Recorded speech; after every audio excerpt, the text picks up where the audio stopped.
ketemu lagi di program Bincang Santai bersama Amerta.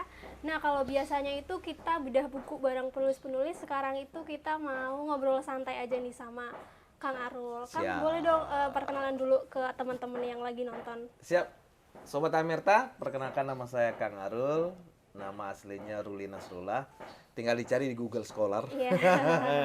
Saya kebetulan dosen di salah satu perguruan tinggi negeri yang ada di Jakarta dan memang dari dulu suka nulis buku.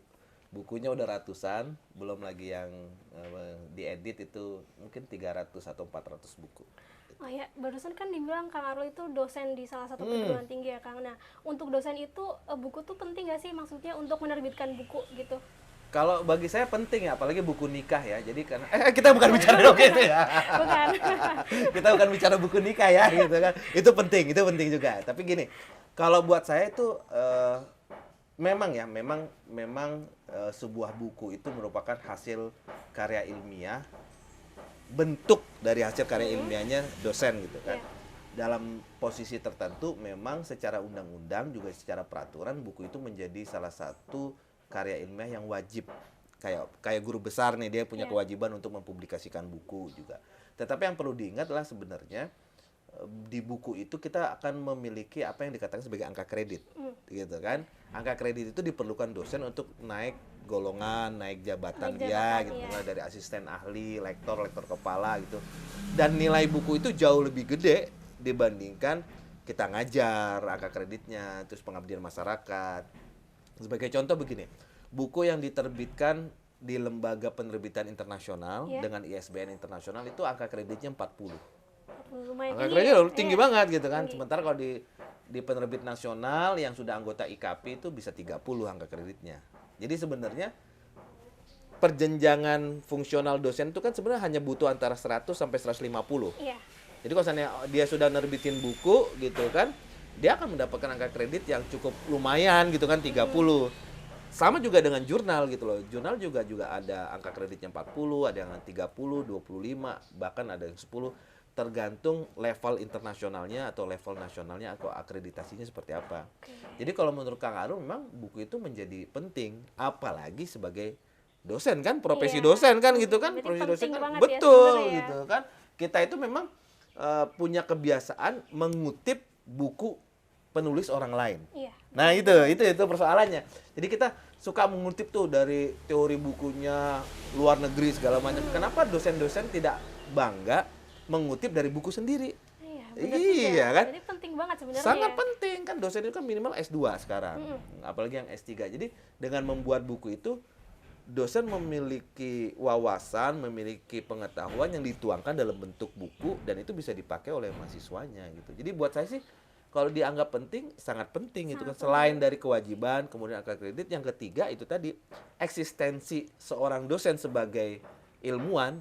Nah, itu ditunjukkan dari karya ilmiah dia gitu. Oh iya, biasanya itu kalau dosen jenis buku apa sih kan yang diterbitin, kayak buku ajar, buku monograf gitu atau kan. yang Banyak banget lain-lain. gitu kan. Jadi kita bisa melihat ya dari jenis bukunya aja. Itu kita punya melihat buku ajar. Oke. Buku ajar itu angka kreditnya sekarang 20. Lumayan. Ya, lumayan buku ajar karena buku ajar itu kan memang sifatnya secara karakteristik itu kan memang untuk bahan ajar di kelas, gitu kan. Jadi bab-babnya itu juga sesuai dengan pertemuan yang ada di kelas. Salah satu ciri khasnya ada definisi. Jadi definisi ilmu komunikasi, nah itu udah termasuk tuh buku ajar segala macam. Nah, tapi yang lebih tinggi adalah buku referensi. Buku referensi itu adalah hasil riset segala macam, pengetahuan baru dengan segala macam gitu.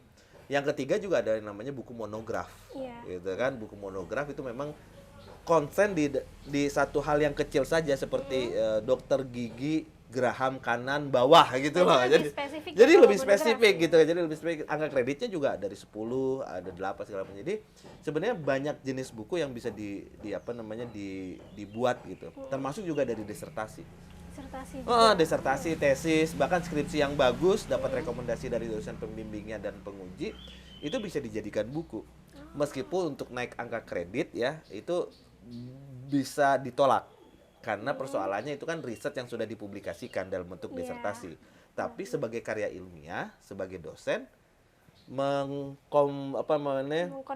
mengkonversi dari disertasi karya ilmiah ke dalam bentuk buku itu adalah bentuk dari eksistensinya dosen gitu loh.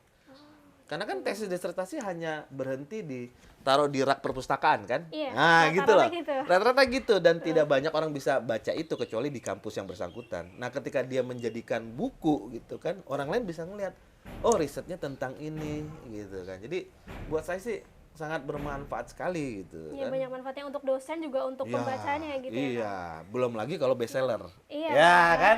Kalau bestseller terjual dengan segala macam itu kan alhamdulillah Bu. Semua buku akademik saya bestseller, dicetak ulang terus. Kalau udah ngelihat apa transferan itu kan, wah alhamdulillah nih gitu kan bisa beli iPhone 24 yang belum keluar gitu. Jadi tapi itu kan efek ya, efek yang nggak usah dipikirin lah bahwa Iya. dosen itu oh gue nulis buku cuma buat dapat duit nggak. Yang paling penting adalah kita meninggalkan legacy gitu loh. Iya, Jadi ketika kita udah apa namanya meninggal, orang masih ingat karya Masih kita ingat apa. ada bukunya Iya, gitu. mahasiswa yang udah lulus masih ingat, oh, gue waktu tesis pakai bukunya Kang Arul nih gitu kan. Iya. Jadi itu bentuk saya karena beragama Islam itu bentuk pahala yang tidak terputus kalau buat saya. Iya, karena bagi ilmu juga buat Bagi yang ilmu lain juga ya, Kang. betul.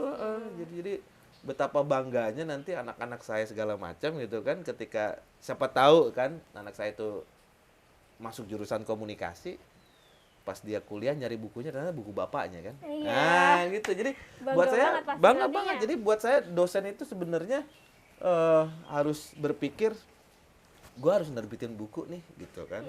Untuk menyebarkan pengetahuan yang dia miliki. Karena kebiasaannya seperti itu bahwa semua hasil karya ilmiah, riset itu hanya ditaruh di rak buku pribadi atau perpustakaan. Iya. Gitu loh. Iya, benar-benar. Sayang kalau nggak disebarkan Publikasikan nggak di betul dipublikasikan betul. Nah, jadi buat Sobat Amerta ini teman-teman khususnya dosen yang mau nerbitin buku bisa banget langsung hubungi Amerta Media. Nah. Nanti dari kita tuh akan diproses dari edit naskah, layouting, cover dan segala macam. Gitu. ISBN kan? Iya, ISBN Anggota juga. IKAPI. Anggota Ya. IKAPI. Jadi segera langsung aja kirimin naskahnya Ya. ke Media Amerta. Ya.